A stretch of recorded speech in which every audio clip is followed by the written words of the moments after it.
Hello student, welcome back to my YouTube channel Arihant lecturer. जितने भी बच्चे क्लास 10th या 12th में हैं, ये वीडियो उनके लिए सबसे ज़्यादा इंपॉर्टेंट है। प्यारे बच्चों, अगर आज की इस वीडियो को आप देख लेते तो आपके बोर्ड एग्जाम में एक भी नंबर नहीं कटेंगे। आज की इस वीडियो में हम बात करेंगे कि बोर्ड एग्जाम में आपको संदर्भ कैसे लिखना है। ठीक है, देखो संदर्भ तो सभी लिखते हैं, लेकिन सभी को पूरा का पूरा नंबर नहीं मिलता है। और ये एक ऐसा टॉपिक होता है जहां पे एग्जामिनर को नंबर काटने का मौका मिलता है। ठीक है, मैं खुद एग्जामिनर हूं और पिछले 7 सालों से बोर्ड एग्जाम की कॉपी चेक कर रहा हूं।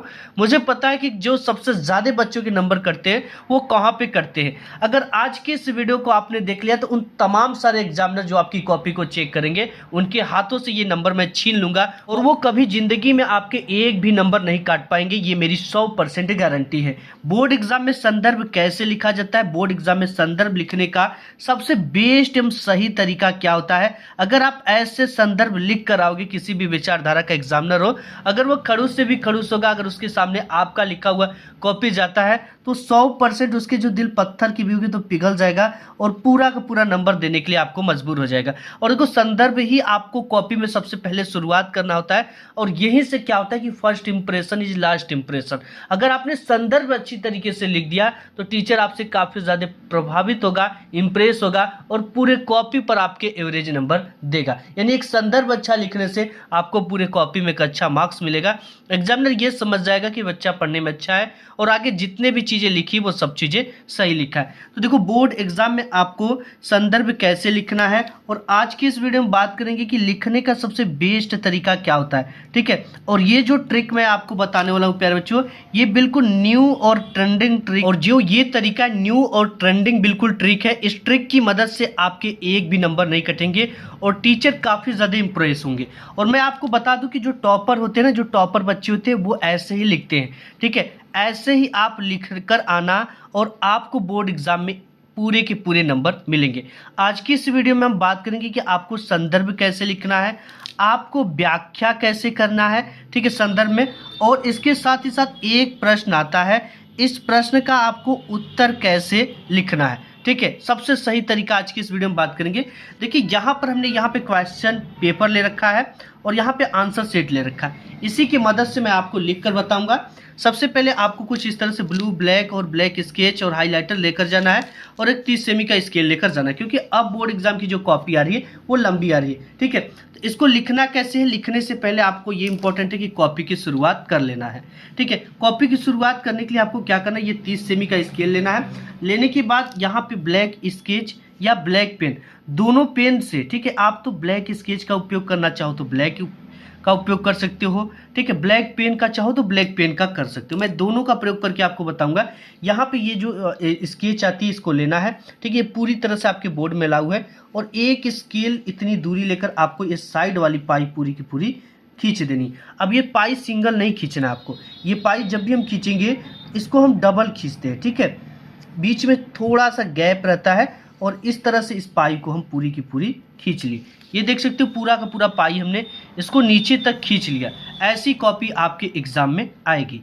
अब आने की बात प्यारे बच्चों आपको करना क्या है, सबसे पहले आप ब्लैक स्केच या ब्लैक पेन, दोनों तरह के पेन का उपयोग करके आप इसमें चीज़ों को डाल सकते हो। जैसे ये पेपर आता है तो इसमें जैसे बहुविकल्पी प्रश्न समाप्त होते हैं, वैसे आपका यहाँ पे शुरू होता है खंड ब, और खंड ब में आपको मिलते हैं वर्णनात्मक टाइप के प्रश्न। ठीक है, तो सबसे पहले कॉपी लिखने से भी ज़्यादा इंपॉर्टेंट है कॉपी की शुरुआत करना।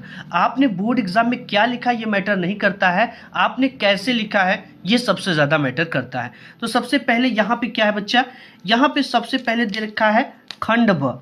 ठीक है, क्या दे रखा है, खंड ब, और खंड ब में आपको किस टाइप के प्रश्न है, वर्णनात्मक टाइप के प्रश्न है। इस चीज़ को लिखना सबसे ज़्यादा इंपॉर्टेंट है।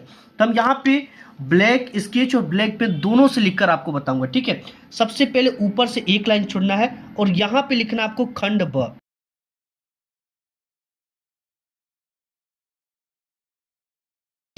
और इसके नीचे स्केल से डबल पाई खींच देंगे। अब देखिए हमने यहाँ पे खंड ब डाल दिया और खंड ब में किस टाइप के प्रश्न है प्यारे बच्चों, वर्णनात्मक प्रश्न है। इसे आपको लिखना, आप में दीर्घ उत्तरी प्रश्न है, लघु उत्तरी प्रश्न है, ठीक है, अति लघु उत्तरी प्रश्न, जो भी प्रश्न आप कर रहे हो उस प्रश्न को आपको एग्जाम में लिखना है। ठीक है, तो यहाँ पे हम लिखेंगे वर्णनात्मक प्रश्न।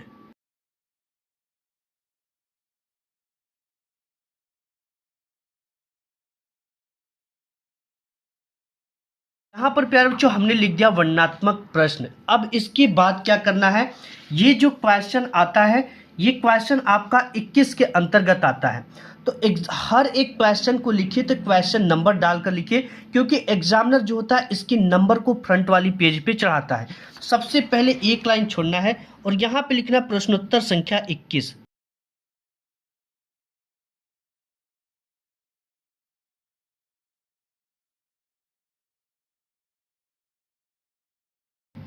अब यहाँ पे हमने लिखा प्रश्नोत्तर संख्या 21, इसके नीचे आपको डबल पाई खींच देना है।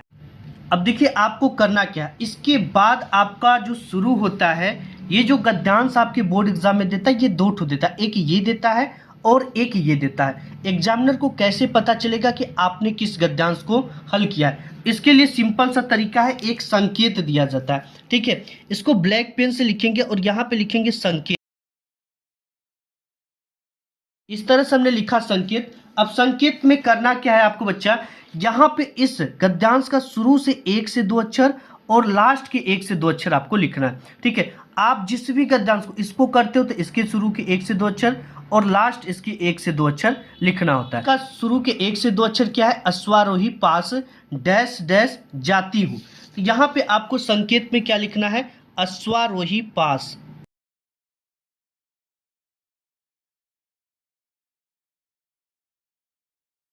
इसके बाद आपको देखिए इतना लिखने के बाद इस तरह से डैश डैश करना है। डैश डैश करने के बाद इसकी लास्ट अक्षर क्या है, जाती हूँ। यहाँ पे आपको लिखना है जाती हूँ। यहाँ पे हो गया जाती हूँ। ठीक है, अब देखिए इतना हो गया संकेत, इससे एग्जामिनर को ये पता चल गया कि हमने किस गद्यांश को अटेम्प्ट किया है। अब इसके बाद इसमें जो पहला क्वेश्चन होता है ये आपका क्या देता है, ये देता है कि उपर्युक्त गद्यांश का संदर्भ लिखिए। क्या लिखिए, संदर्भ लिखिए। संदर्भ लिखने के लिए प्यारे बच्चों हमको ये पता होना चाहिए कि ये किस पाठ से है, और दूसरा ये पता होना चाहिए कि इसके लेखक कौन है। अगर ये दो चीज़ें नहीं पता रहेगा तो हम संदर्भ को कैसे लिखेंगे, इसकी ट्रिक मैं आपको बाद में बताऊंगा। सबसे पहले ये पता होना आपको इम्पोर्टेंट है। इसको पता करने के लिए आपको इसको थोड़ा बहुत पढ़ना पड़ेगा, तब जाकर ये आपको पता चलेगा। तो यहाँ पे है कुछ ममता शब्द मिल रहा है, यानी ये जो पाठ है ये किस पाठ से लिया गया है, ममता नामक पाठ से लिया गया है। और इसके जो लेखक हैं ममता नामक पाठ के दूसरा आप में है, ये जयशंकर प्रसाद जी हैं। ठीक है, कौन है, जयशंकर प्रसाद जी हैं। इसको आपको इनको लिखना है कैसे, ये चीज़ें इंपॉर्टेंट है। ठीक है, तो यहाँ पर देखिए हम क्या करेंगे, सबसे पहले नंबर पे क्या है, उपयुक्त गद्यांश का संदर्भ लिखिए। तो संदर्भ को आपको क्या करना है, ब्लैक पेन से हेडिंग डालना है संदर्भ, और इसको डालने से भी इम्पोर्टेंट है कि कितने नंबर पे ये डालना इम्पोर्टेंट है। ये पहले नंबर पे है। ठीक है, तो हमने यहाँ पे पहला डाला और हेडिंग क्या रहेगी, संदर्भ। ये हो गया संदर्भ हेडिंग, इसके नीचे डबल पाई खींच देना स्केल से। अब देखिए यहाँ पे हमने संदर्भ लिखा और इसके नीचे ब्लैक पेन से डबल पाई खींच दिया। अब आपको क्या लिखना है कि प्रस्तुत गद्यांश हमारी पाठ्य पुस्तक। ठीक है, हम क्या लिखेंगे, प्रस्तुत गद्यांश हमारी पाठ्य पुस्तक।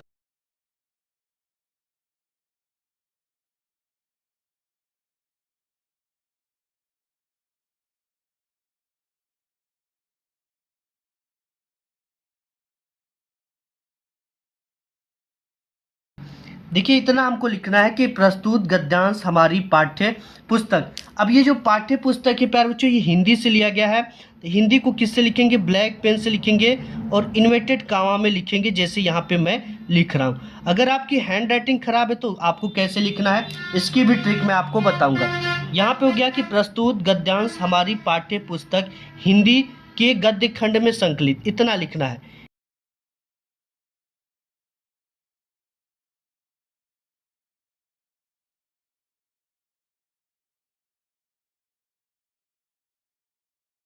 अब यहाँ पे हो गया गद्य खंड में संकलित, ये किस पाठ से लिया गया है, उस पाठ के शीर्षक को ब्लैक पेन से लिखेंगे। तो ये ममता नामक पाठ से लिया गया है, तो इसको ममता को हम किससे लिखेंगे, ब्लैक पेन से, और इस तरह से इन्वर्टेड कॉमा में ममता नामक शीर्षक से लिया गया है।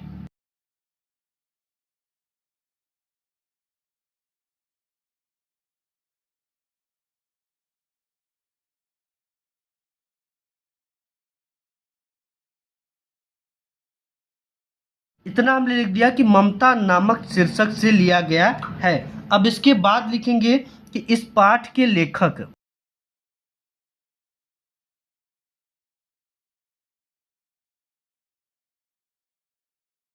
देखिए जो इस पाठ के लेखक हैं वो जयशंकर प्रसाद जी हैं।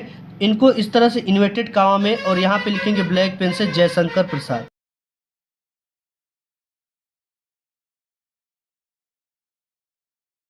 इस तरह से जयशंकर प्रसाद जी हैं।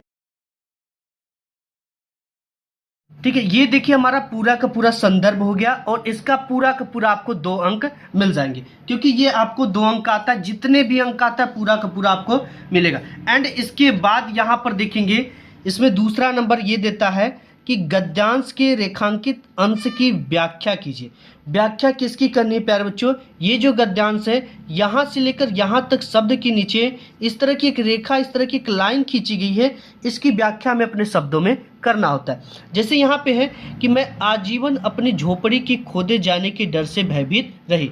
यानी ये ममता कहती है कि मैं जिंदगी भर, आजीवन की जगह पर हम क्या लिख सकते हैं? जिंदगी भर अपने झोपड़ी के खोदे जाने के, खोदे मतलब गिराए जाने के डर से, भयभीत का मतलब डरी हुई थी। मतलब एक एक शब्दों को बनाकर लिखना होता है और बाकी अगर नहीं समझ में आता तो पूरा ऐसे ही लिख दोगे तो भी आपको नंबर पूरा का पूरा मिल जाएगा। एक आध शब्दों को बना देना होता है, ठीक है। लेकिन इसको लिखने से भी ज़्यादा इंपॉर्टेंट है। यहाँ पे दूसरा नंबर क्या कहता है? गद्यांश के रेखांकित अंश की व्याख्या कीजिए। तो आपको क्या करना है, यहाँ से लेकर यहाँ तक आपको हेडिंग डालना है रेखांकित अंश की व्याख्या। लेकिन डालने से भी ज़्यादा इंपॉर्टेंट क्या है, जब भी एक क्वेश्चन हम एंड करते हैं, एक क्वेश्चन पूरा करते हैं, दूसरा क्वेश्चन लिखने के लिए 1 और 2 लाइन का गैप करेंगे। इससे एग्जामिनर को पता चलेगा कि नेक्स्ट क्वेश्चन आप किए हो और यहाँ पे नंबर देने में 2 नंबर आपको आसानी भी हो जाता है। तो यहाँ पे डालेंगे दूसरा नंबर, ठीक है। यहाँ पे हमने डाला दूसरा नंबर और यहाँ पे हेडिंग डालनी है आपकी रेखांकित अंश की व्याख्या।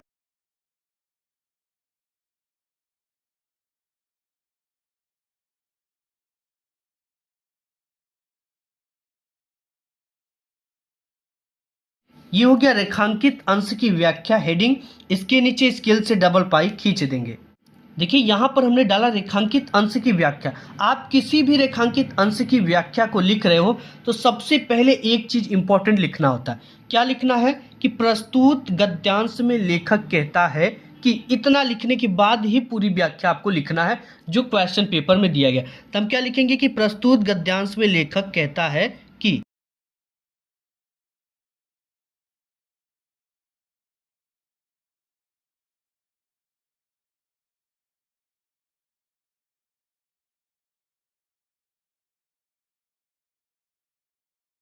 अब देखिए हमने यहाँ पे लिखा कि प्रस्तुत गद्यांश में लेखक कहता है कि। अब इसके बाद यहाँ से पूरी व्याख्या लिखना है कि ममता कहती है कि मैं अपने झोपड़ी के गिराए जाने के डर से जिंदगी भर डरी हुई थी, ठीक है। तो ममता अपने झोपड़ी के, यहाँ पे लिखेंगे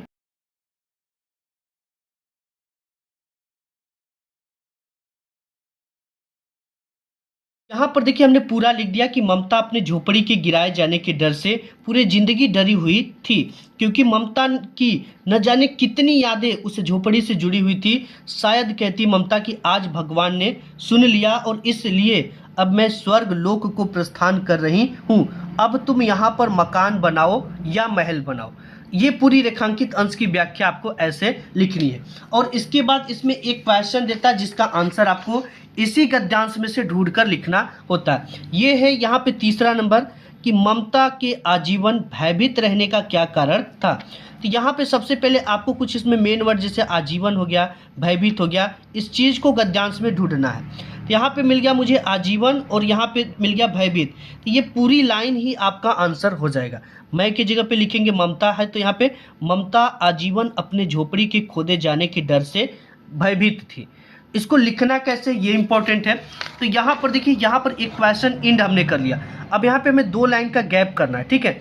तो यहाँ पे अब जगह नहीं है तो हम लिखेंगे नेक्स्ट पेज पे। किस पेज पे, नेक्स्ट। लेकिन नेक्स्ट पेज पे लिखने का क्या तरीका होता है, कैसे शुरुआत करना है, ये इंपॉर्टेंट है। तो आइए नेक्स्ट पेज पे देखते हैं कि जब भी आपको नेक्स्ट पेज पे कोई भी क्वेश्चन का आंसर लिखिए तो आपको यहाँ से शुरू नहीं करना आंसर, ठीक है। एक लाइन छोड़कर यहाँ पे तीसरा नंबर डालना है और यहाँ पे इसके आंसर को लिखना है कि ममता आजीवन अपनी झोपड़ी के खोदे जाने के डर से भयभीत रही। अब बात करते हैं कि आपको अगर कोई ऐसा गद्यांश आ जाता है जिसमें आपको उसका लेखक और पाठ का नाम न पता हो, या आपको जैसे कि आपकी हैंडराइटिंग खराब है, तो आपको कैसे लिखना है कि आपको पूरा का पूरा नंबर मिले। तो आइए एक एक चीज़ों को मैं आपको बताता हूं और किस पेन का यूज करना है। देखिए, अगर आपको सबसे पहला हम टॉपिक पे बात करेंगे कि अगर आपको जो गद्यांश आया है, गद्यांश का शीर्षक नहीं पता है और पाठ उसके लेखक नहीं पता है, तो आपको कैसे लिखना है। सबसे पहले आपको कॉपी की शुरुआत करना इंपॉर्टेंट होता है। यहाँ पर हमने देखिए ब्लैक पेन से लिखा है खंड ब, आपको लिखना है, जो भी खंड हो उसको लिखना है, ठीक है। इसके बाद वर्णनात्मक प्रश्न, उसमें जिस टाइप का प्रश्न है यहाँ पे लिखना है। इसके बाद प्रश्नोत्तर संख्या डालना है, जो भी प्रश्नोत्तर संख्या आप में दिया हो। इसके बाद एक संकेत देना है, इससे एग्जामिनर को ये पता चलेगा कि हमने किस गद्यांश को आपने अटेम्प्ट किया है। यहाँ पे हमने दे रखा है अश्वारोही पास डैश डैश जाती हूँ। अब इसके बाद पहला नंबर डाला, पहले नंबर पे दे रखा है संदर्भ लिखने के लिए, संदर्भ ब्लैक पेन से हेडिंग, इसके नीचे डबल पाई। इसके बाद क्या लिखना है, देखो, प्रस्तुत गद्यांश हमारी पाठ्य पुस्तक हिंदी के गद्य खंड में संकलित। इतना तो आप लिखोगे, लिखना ही लिखना है, चाहे जो भी गद्यांश लिखो।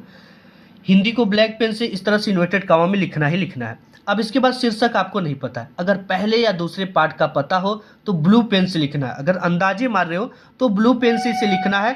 अगर नहीं लिखना चाहते हो तो इस तरह से लिखेंगे संकलित नामक पाठ से लिया गया है।